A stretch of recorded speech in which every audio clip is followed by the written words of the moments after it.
everyone, it's Kristie here from KP Creatives with another video for Two Scrapbook Friends. So today I'm going to be focusing on showing you a new technique that I recently learned from Simon Hurley at Inklips from his videos. So I'm not going to be making an actual card today. I'm going to show you how to make the background, and then I hope this inspires you to use some supplies that you probably already have in your collection in a different way. So the first thing you want to do is we're going to be using a Mink or a laminator. So make sure your machine is turned on and get it nice and hot. So that's what you want to do first when you're using this technique. What I'm going to show you how to do is to take stamps that you have in your collection, emboss them with clear embossing powder, and foil on top. So this technique is amazing because it's really going to stretch the way that you can use your foils in your collection, which I think is so awesome. And I couldn't believe Simon's video. It blew my mind, and I really hope that you will be inspired to try new things with this technique on your own. So let's get rolling.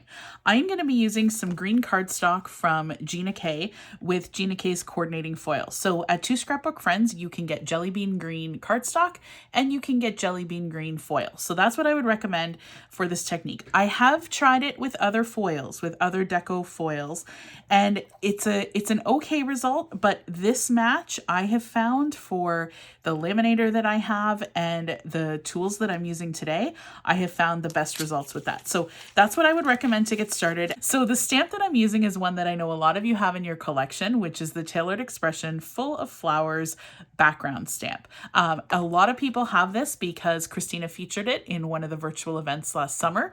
So dig that out of your collection, and I'm going to show you how we can bring this to life in a bit of a new way.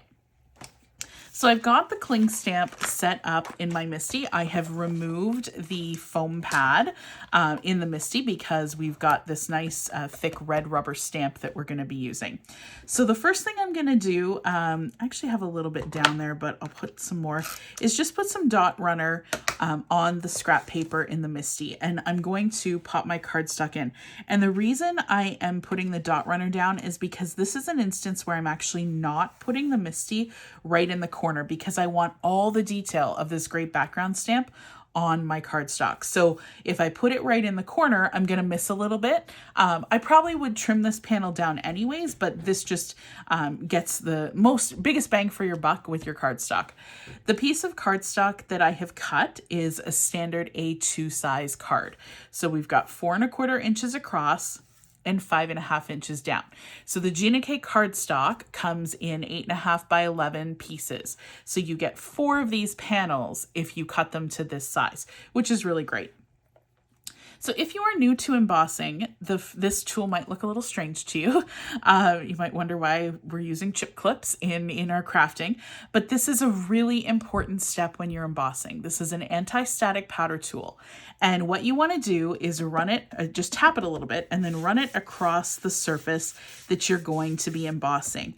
This removes any of the oils on your paper. So if you've tried embossing before and you have not had a good experience because you get the powder sticking in areas where you didn't put any of the sticky ink, this tool is going to help you because it's going to remove any oils from your paper, and it's going to make sure that the embossing powder sticks only where you want it to.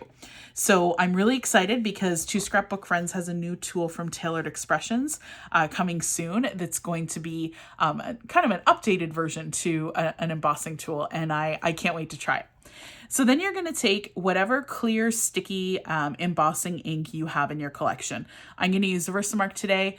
There's a great one from Wow. My Wow pad actually just recently dried out, so I'm going to order a new one, but I've got this Versamark one in my stash.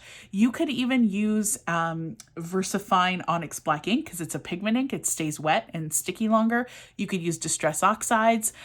It really doesn't matter what you're going to be using here. You just want to use a sticky ink that is going to catch that embossing powder. So don't use, and I'm sorry, the state of my ink pad is not great at the moment because I didn't fully clean off this stamp the last time I was using it.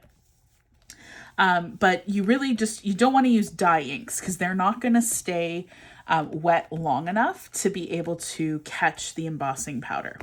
So I'm going to ink this up really good. I want this nice and sticky. I'm probably going to ink it twice, but really get some good coverage on our stamp. I'm going to close the door of the MISTI, bring in my smusher tool from Maker Forte. This just helps to get some really good even pressure across the stamp. I really like to use this tool, especially for background stamps, because you really want to make sure you're getting a good impression. So what you're going to see is a tone on tone look, because the Versamark is clear, right? So it's just adding some definition of tone on tone into that background. And honestly, you could just use that background alone on a card front. You're going to see that in a couple of stages as we work on this technique here today is, you know, if you decide or you're in a hurry where you don't want to go any further, that'd be a great background in itself. You could pop one of the Tailored Expression sentiment strips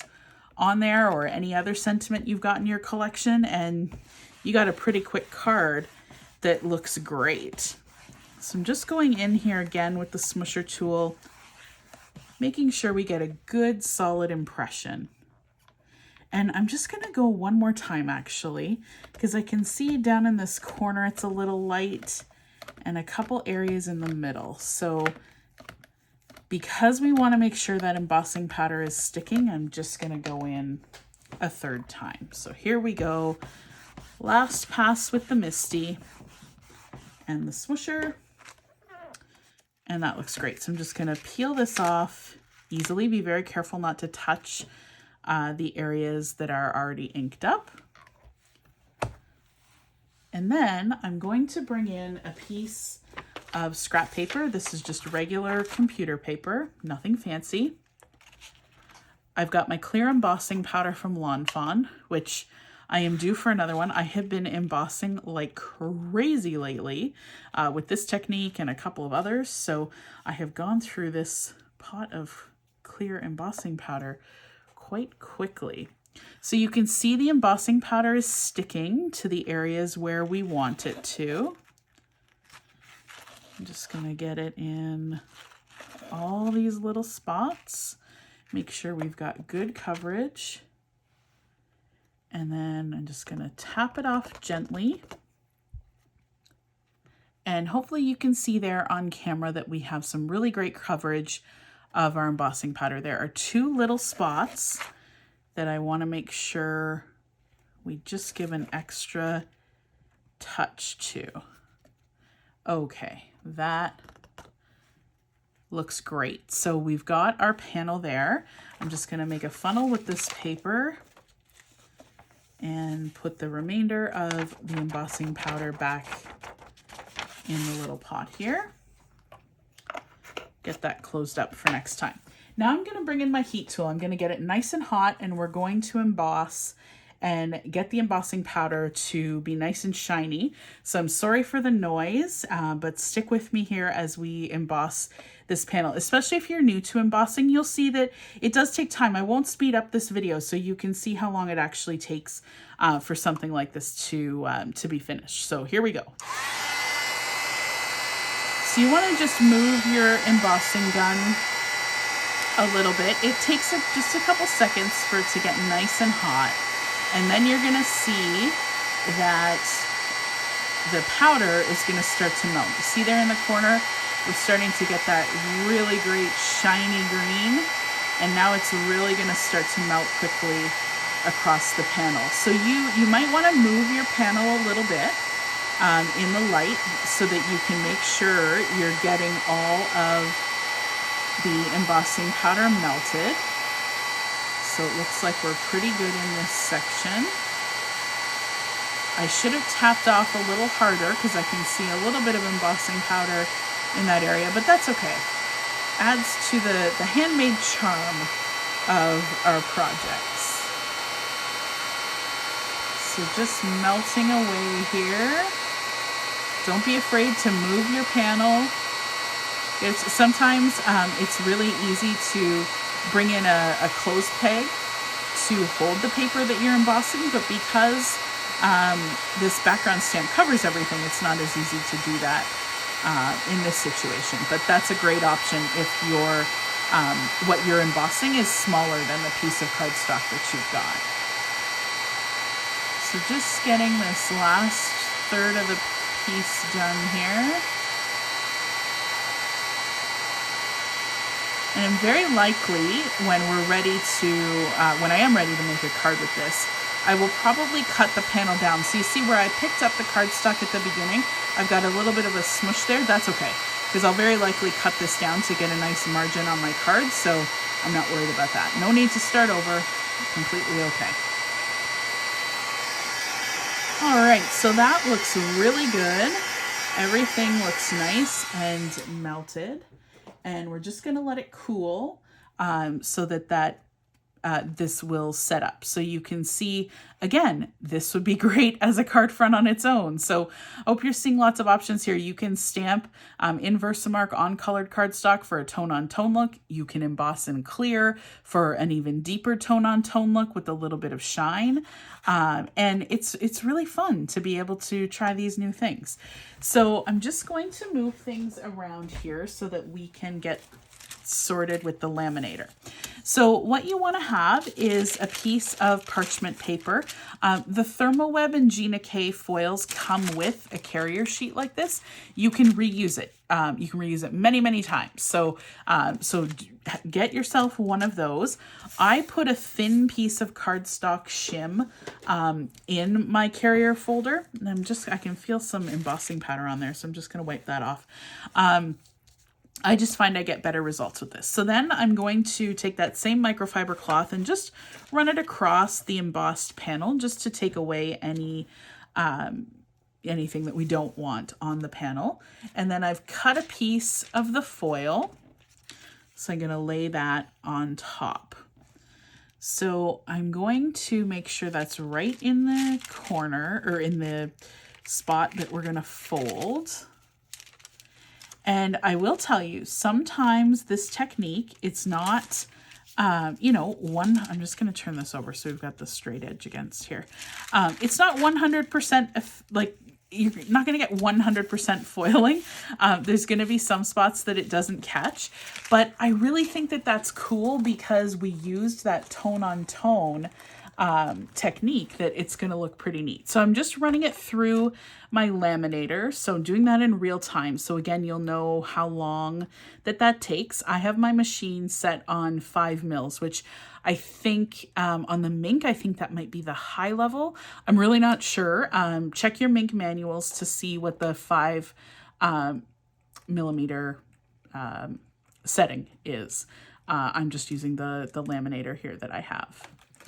So it just takes a couple seconds to run through the machine.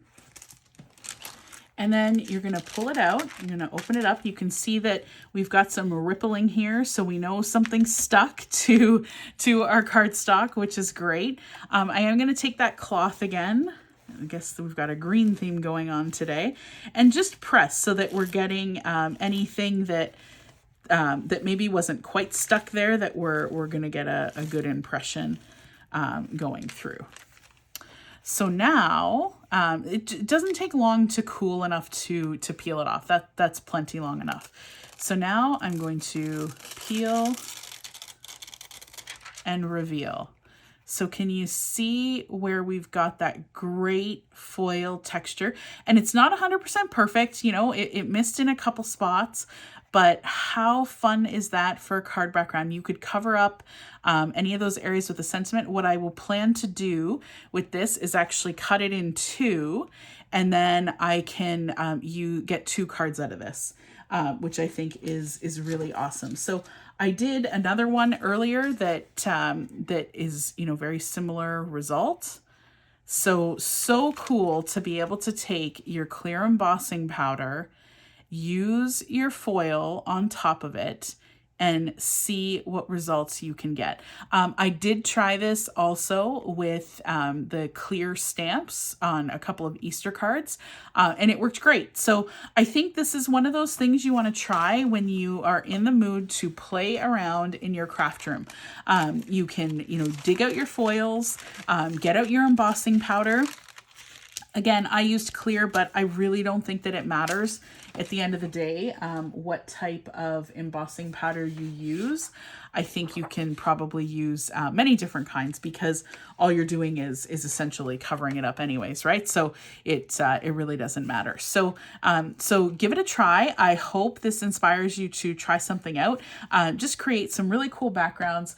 Again, the background stamp that we used was this Full of Flowers from Tailored Expressions, a great background stamp to have in your collection for many different types of cards. Miss you, thinking of you, hello, birthday, Mother's Day, all kinds of different things. So I hope you enjoyed this and learning about this technique. Thanks for watching, and we hope you'll take a couple of minutes to subscribe to the channel and give this video a thumbs up, and we will see you next time.